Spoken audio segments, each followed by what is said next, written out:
नमस्कार दोस्तों, मैं प्रिंस सैनी आपका स्वागत करता हूं हमारे चैनल लर्न एंड ग्रो में। आज हम बात करेंगे टाइप्स ऑफ वेव्स के बारे में। जो वेव्स हैं वो कितने प्रकार की होती हैं तो उसके बारे में जानेंगे। सबसे पहले बात करते हैं मैकेनिकल वेव्स के बारे में। जो मैकेनिकल वेव्स होती हैं वो क्या होती हैं?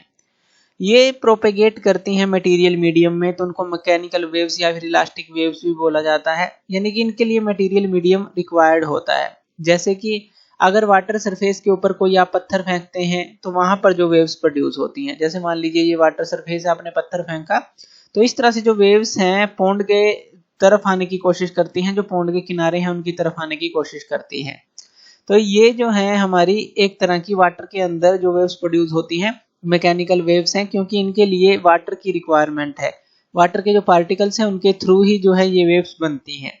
तो वेव्स ऑन वाटर सरफेस या फिर वेव्स ऑन स्ट्रिंग्स और एनी काइंड ऑफ सॉलिड। जैसे कि मान लीजिए आप स्प्रिंग ले लेते हैं और स्प्रिंग को अगर आप खींच कर छोड़ देते हैं तो वो जो है वाइब्रेशन या कहीं की ऑसिलेशन करना स्टार्ट कर देता है। तो इस तरह के कोई भी स्ट्रिंग्स हैं, स्प्रिंग्स हैं या फिर एनी काइंड ऑफ सॉलिड है, तो वहां पर भी जो हमारी वेव्स प्रोड्यूस होती हैं वो मैकेनिकल वेव्स होती हैं, क्योंकि इनके लिए भी ये इस तरह का एक सॉलिड मटेरियल के पार्टिकल इसको चाहिए अगर आप कोई सॉलिड चीज लेते हैं। या फिर साउंड वेव्स की बात करें, वो भी हमारी मैकेनिकल वेव्स होती हैं। जैसे कि इस तरह से जो है साउंड वेव प्रोपेगेट करती हैं। मान लीजिए आप बोल रहे हैं एक तरफ से और दूसरी तरफ आपकी आवाज जा रही है, तो वो कैसे ट्रेवल करती है? क्योंकि जो एयर के अंदर पार्टिकल होते हैं उनके अंदर जो कंप्रेशन होता है और रेयरफेक्शन होता है, तो हाई प्रेशर और लो प्रेशर रीजन बनते हैं, जिससे कि आगे की तरफ जो है वो वाइब्रेशन जो है पार्टिकल्स की वो आगे प्रोपेगेट करती रहती है और एक जगह से दूसरी जगह हमारी साउंड वेव पहुंचती है। तो ये भी मैकेनिकल वेव के अंदर ही आती हैं, जो हम बोल रहे होते हैं और जो दूसरे तक साउंड पहुंचता है। तो ये सारी मैकेनिकल वेव्स होती हैं हमारे पास। दूसरी अगर हम बात करें इलेक्ट्रोमैग्नेटिक वेव, अब ये दो वर्ड से मिलकर बनी है इलेक्ट्रोमैग्नेटिक, यानी कि यहाँ पर जो इलेक्ट्रिक फील्ड और मैग्नेटिक फील्ड दोनों का काम है, इसलिए इसको इलेक्ट्रोमैग्नेटिक वेव्स बोला गया है। लेकिन इनको ट्रैवल करने के लिए किसी भी तरह का मीडियम नहीं चाहिए। नो मटेरियल मीडियम जो है इनकी प्रोडक्शन के लिए या प्रोपेगेशन के लिए नहीं चाहिए। तो सबसे खास बात तो इनकी ये है। और ये क्रिएट होती हैं वाइब्रेशन बिटवीन इलेक्ट्रिक फील्ड और मैग्नेटिक फील्ड के कारण। यानी कि ये जो है क्रिएशन का जो इनका कारण है वो है vibration between an electric field और मैग्नेटिक फील्ड। ये बनती कब है? जब इलेक्ट्रिक फील्ड आता है कांटेक्ट में मैग्नेटिक फील्ड के, तब ये फॉर्म होती हैं। जैसे कि हमने जाना कि इनको मटेरियल मीडियम की तो रिक्वायरमेंट नहीं है प्रोडक्शन के लिए या फिर प्रोपेगेशन के लिए। तो ये कब बनती हैं? जब इलेक्ट्रिक फील्ड जो है मैग्नेटिक फील्ड के कांटेक्ट में आता है तब ये बनती हैं। और ये जो परपेंडिकुलर होती हैं ईच अदर के, यानी कि इलेक्ट्रिक फील्ड अगर जो है, जैसे कि ऐसे बात कर लें, इलेक्ट्रिक फील्ड मान लीजिए अगर इस तरफ है तो ये जो है परपेंडिकुलर आप इस तरफ ले लीजिए या इस तरफ ले लीजिए, ये परपेंडिकुलर होते हैं। या इस तरफ ले लीजिए मैग्नेटिक फील्ड, तो ये जो है परपेंडिकुलर होते हैं एक दूसरे के।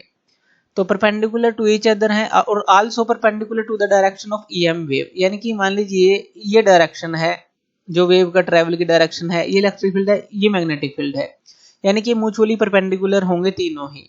तो ये भी इसकी एक प्रॉपर्टी है। और ये जो है कहीं भी से भी पास कर सकते हैं, वैक्यूम से पास कर सकते हैं या फिर कोई भी अदर मटेरियल मीडियम है वहां से भी ये पास कर सकते हैं। तो ये सारी इलेक्ट्रोमैग्नेटिक वेव्स की हमारे पास प्रॉपर्टी होती हैं।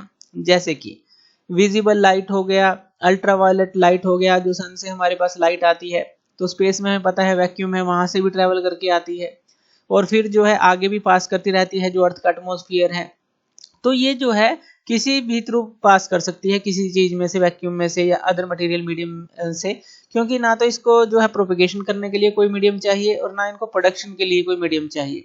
तो ये सारी जो कैपेबिलिटी इसके अंदर होती हैं। जैसे कि रेडियो वेव्स हो गई, हमें पता है सैटेलाइट से सिग्नल मिलते हैं जो स्पेस में है, वहां पे वैक्यूम है, वहां से अर्थ के एटमॉस्फेयर में आती हैं और वहां से फिर हमारे तक जो है पहुंचती हैं। माइक्रोवेव्स हो गई, एक्सरेज हो गई, गामा रेज हो गई, सारे ही इसके एग्जाम्पल हैं। अगर हम इसको बनाते हैं, मान लीजिए यहाँ पर आप ले लेते हैं इलेक्ट्रिक फील्ड और यहाँ पर आप ले लेते हैं जो डायरेक्शन है वो आप ले लेते हैं, यानी कि जो वेव प्रोपेगेशन की डायरेक्शन है इस तरफ ले लें, तो जो मैग्नेटिक फील्ड होगा वो किस डायरेक्शन में होगा? वो इसके बिल्कुल परपेंडिकुलर होगा। मान लीजिए ये अगर इस तरह से है तो जो मैग्नेटिक फील्ड है इसकी डायरेक्शन क्या होगी? वो इसके बिल्कुल परपेंडिकुलर होगी। यानी कि ये जो है एक तरह से इस तरह से है और ये जो है इस तरह से है। अगर आप इसको ऐसे समझें कि एक तो इस तरह से हो गया और एक जो है इस तरह से हो गया, यानी कि ये चीज। तो मैग्नेटिक फील्ड इस तरफ है और इलेक्ट्रिक फील्ड इस तरफ है और डायरेक्शन जो है इस तरफ है।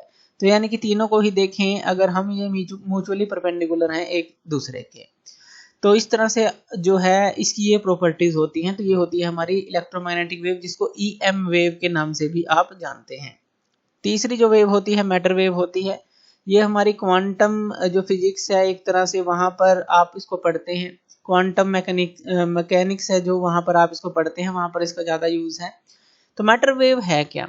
अब हमें पता है मैटर क्या है। हमारे चारों तरफ जो भी चीज है वो मैटर की बनी हुई है, जो भी हमें सराउंड करता है, कुछ भी चीज हो, छोटी से छोटी, बड़ी से बड़ी।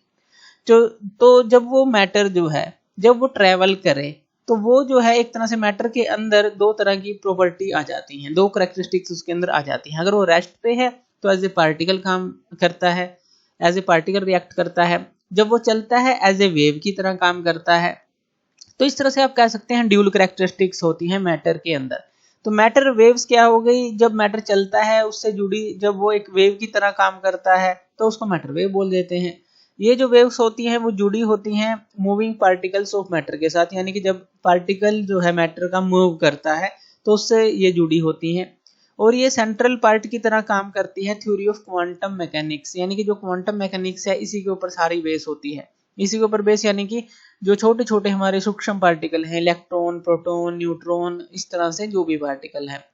और according to de Broglie wave is associated with each moving particle, यानी कि डी ब्रोगली के द्वारा ये दिया गया था, थ्योरी दी गई थी, ये तथ्य दिया गया था कि जब भी मूविंग पार्टिकल होता है तो उससे ये जुड़ी होती है।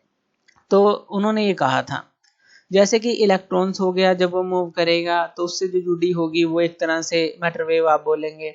प्रोटॉन्स हो गया, न्यूट्रॉन्स हो गए, या एटम्स या फिर मॉलिक्यूल्स, इस तरह के कोई भी चीजें हो गई, बहुत ही सूक्ष्म चीजों में आप कह सकते हैं जो क्वांटम मैकेनिक्स जो है वहां पर ये सेंट्रल पार्ट की तरह काम करते हैं, जो मैटर वेव है, यानी कि मैटर से जुड़ी हुई, जो ड्यूल कैरेक्टरिस्टिक्स मैटर दिखाता है, यानी कि रेस्ट पे एक पार्टिकल की तरह, मूव करेगा तो एक वेव की तरह।